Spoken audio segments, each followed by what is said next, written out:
Bizani mentalitet autizm haqida eshitganda bu narsani vahimali, qo'rqinchli qanaqadir kasallik deb tushunishni boshlashdi va bunga haddan ortiq diqqat bilan e'tibor qilish oqibatida buni globallashtirib yuborishdi. Aslida bu unaqa qo'rqinchli kasallik emas.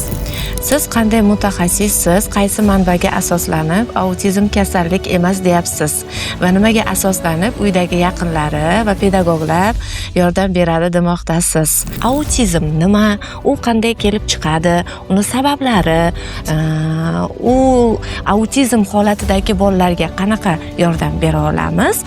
Shu kabi savollarga javob berib o'tamiz. Sizni farzandingizda autizm holati kuzatilsa, bu boshqa onalarning ham autizm holatidagi farzandi bilan sizning farzandingiz holati bir xil degani emas.